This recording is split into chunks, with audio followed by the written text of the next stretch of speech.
नमस्कार शेतकरी शेतकरी पीक विमा संदर्भातील राज्यातील शेतकऱ्यांचे जे प्रश्न आहेत ते म्हणजे अर्थातच जे की पोस्ट हार्वेस्टिंगचा पीक विमा आम्हाला कधी भेटणार, त्याचबरोबर एडवेजचा जो मंजूर झालेला तो पीक विमा आम्हाला कधी भेटणार, जे क्लेम कॅल्क्युलेशन आमचे झालेले आहेत ते अद्यापर्यंत आम्हाला त्याचा भेटला नाही. कोणाचं म्हणणं आहे की आम्हाला 75% भेटलं नाही, काहींचं म्हणणं तर आहे की आम्हाला 25% जे देखील रक्कम ते भेटलेली नाही.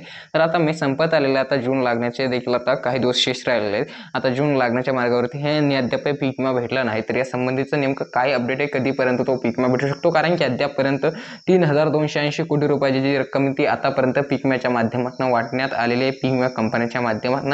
आणि याच्या माध्यमातून जवळपास याच संदर्भात जे याच्या माध्यमातून 17 ते 18 कोटी रुपयाची जी रक्कम आहे ती मराठवाड्यातील जिल्ह्यांसाठी वाटण्यात आलेली आहे. शेतकरी बांधवांनो, अजूनपर्यंत जवळपास विचार केला असता तर 500 ते 700 कोटी रुपयाचा पीक विमा जे की पीक विमा कंपनीकडे वाटपाचे जे रक्कम आहे ते बाकी आहे. आणि याच्यामध्ये जे की पोस्ट हार्वेस्टिंग असो, त्याचबरोबर जे की ईड बेचचा असा काही जो पीक विमा आहे तो असो, तर ही बाकी आहे. तर ही राहिलेली रक्कम शेतकऱ्यांना कधी भेटणार हीच शेतकरी राज्यातील प्रतीक्षेत आहे.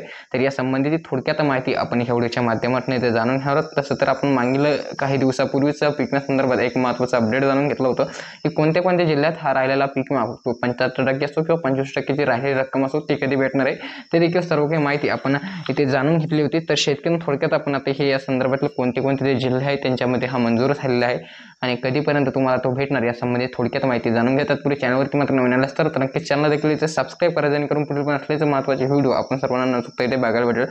तर शेतकरी नांदेड जिल्ह्याचा विचार केला असता तर नांदेड जिल्ह्यामध्ये अद्याप हे 100 कोटी रुपयाची रक्कम विचार केला असता तर 80 ते 100 कोटी रुपयाची रक्कम वाटपाचे जे बाकी आहे शेतकरी म्हणून. आता तुम्ही म्हणसाल की 500 कोटी रुपये आहेत, ते 500 ते 700 पैकी नांदेडच कसं आहे, तर शेतकरी नांदेडमध्ये अधिक सर्वाधिक जास्तीची क्लेम गेल्याची माहिती देखील आता इथे आहे शेतकरी म्हणून. त्याचबरोबर शेतकरी पुढचं अहिल्यानगर जिल्ह्यात, तर अहिल्यानगर जिल्ह्यामध्ये 20 ते 25 कोटी रुपयाची रक्कम अद्याप हे वाटपाचे जे बाकी आहे. त्याचबरोबर शेतकरी विचार केला असता तर परभणी जिल्हा, तर परभणी जिल्ह्यामध्ये देखील 70 ते 80 कोटी रुपयाची रक्कम अद्याप वाटपाची जी बाकी आहे. त्याचबरोबर चंद्रपूर जिल्हा आहे, त्याचबरोबर शेतकरी सोलापूर जिल्हा आहे, जळगाव आहे, त्याचबरोबर वर्धा आहे.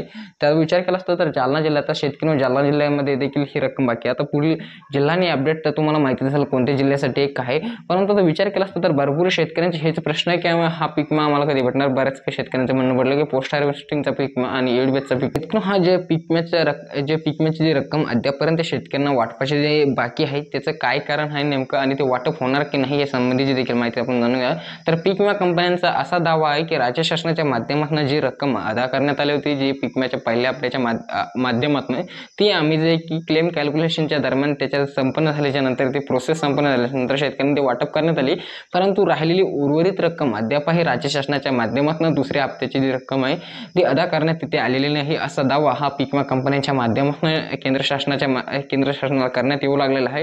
तर जी राहिलेली रक्कम आहे ती शासन देणार की नाही हे देखील जाणून घेणं महत्त्वाचं आहे, कारण की शेतकरी विचार केला असता तर राज्याचे कृषी मंत्री ज्यावेळेस जे की विधानसभेचं कामकाज चालू होतं त्याच वेळेस त्यांनी सांगितलं होतं की लवकरातच राहिलेला 75% असो किंवा इतर कोणत्याही स्वरूपातील पीक विमा हा शेतकऱ्यांना वाटप करण्यात येईल. तर तुम्हाला सांगू शकतो की जाहीर राहिलेले जिल्हे जसं की अमरावतीचा देखील समावेश, अकोला आहे, त्याचबरोबर हिंगोली आहे, नंदुरबार आहे, सांगली, त्याचबरोबर शेतकरी वाशिम जिल्हा, छत्रपती संभाजीनगर, जालना, त्या वर्धा, परभणी, त्याचबरोबर शेतकरी सोलापूर, चंद्रपूर, नांदेड, जे परभणी या काही जिल्ह्यांचा समावेश याच्यामध्ये शेतकरी बांधव आहे. आणि राज्यातील जे की अजून हजारो शेतकरी असे की जे पीक विम्यापासून वंचित आहे. आता काहींचं म्हणणं काय पडलं की आम्हाला 75% पीक विमा भेटलाच नाही. आता तुम्हाला सांगू शकतो की ज्यांना 25%चीच तिथे रक्कम भेटली नाही तर 75%चा विशेष त्यांना तिथे येत नाही शेतकऱ्यांनो, कारण की ज्यावेळेस तुम्हाला 25%ची जी अग्रिमच्या स्वरूपात रक्कम भेटते त्याच्यानंतरच 75%चा पीक विमा देखील मंजूर करण्यात येतो. तर विचार केला असता शेतकरी बांधवांनो, ज्यांना 25%ची रक्कम तिथे भेटली त्यांनाच हा पीक विमा भेटणार आहे असे देखील माहिती इथं आता समोर आहे शेतकऱ्यांनो. आता हा पीक विमा राहिलेला तुम्हाला कधीपर्यंत भेटू शकतो हे देखील जाणून घेणं खूप महत्त्वाचं आहे. तर तुम्हाला सांगू शकतो याच्यामध्ये अहिल्यानगर, त्याचबरोबर धाराशिव, छत्रपती संभाजीनगर, कोल्हापूर, गडचिरोली, गोंदिया, त्याचबरोबर शेतकरी परभणी, नांदेड, हिंगोली, त्याचबरोबर नंदुरबार, त्याचबरोबर शेतकरी बांधवांनो नाशिक, परभणी, त्याचबरोबर जालना, रायगड, यवतमाळ, वाशिम, सांगली, सातारा या काही जिल्ह्यांचा समावेश आहे. जालना जिल्ह्यामध्ये देखील अजून 50 ते 60 कोटी रुपयाची जी रक्कम आहे ती 75%च्या स्वरूपात अद्यापपर्यंत वाटपाची बाकी आहे. तर पीक विमा कंपन्यांचा असा दावा आहे की ज्यावेळेस राज्य शासन दुसरा हप्ता तिथे मंजूर करेल त्याच वेळेस ही राहिलेली रक्कम उर्वरित आम्ही शेतकऱ्यांना देऊ। आता काय की क्लेम कॅल्क्युलेशनची प्रोसेस असते ते पीक विमा कंपन्यांच्या माध्यमातून सर्व काही संपन्न झाले आणि आता सध्या की लेटेस्टमध्ये राज्य मंत्रिमंडळाच्या माध्यमातून 2025च्या हंगामातील पहिली खरीप हंगामातील पहिली बैठक जे की करण्यात आली आणि जे की पीक विमा कंपन्यांचे जे करार असतात ते आता जे सर्व काही तिथे त्यांचे संपन्न झालेले म्हणजे विचार केला असता तर मागील व्हिडिओमध्ये आपण ही माहिती जाणून घेतली होती की मेच्या एंडिंग पर्यंत तसं तर मार्च एप्रिल पर्यंत जे की हे करार असते जे की याची लिमिट असते शेतकरी म्हणून परंतु काही दिवस वाढून दिल्यामुळे जे की मेच्या एंडिंग पर्यंत परंतु अद्यापही पीक विमा हा वाटप झाला नाही। याचे काय नेमकं कारण आहे तर हे अद्यापही आपण सांगू शकत नाही। फक्त पीक विमा कंपन्यांचं म्हणणं हेच आहे दावा की शासनाच्या माध्यमातून हा जे की सर्व काही पीक विम्याचा जो हप्ता राहिला जवळपास 600 ते 700 कोटी रुपयाचा तर अद्यापही बाकी आहे तर ते आम्ही आता तरी सध्या याचं वाटप होऊ शकत नाही।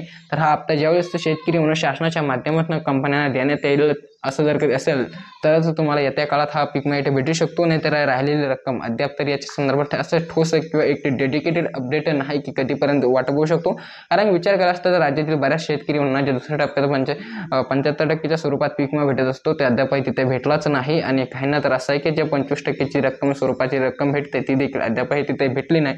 तर शेतकरी बरेच काही प्रतीक्षेत आहे तर त्यांना अद्यापही प्रतीक्षाच इथे करावी लागेल असं तरी सध्या दिसलं। पीक विम्याच्या माध्यमातून हे महत्त्वाचं जे काही अपडेट होते ते तुम्हाला मी सांगण्याचं काम केलं तर हेच एक महत्त्वाचं अपडेट व्हिडिओ माहिती इन्फॉर्मेटिव्ह असेल तर नक्कीच लाईक करा।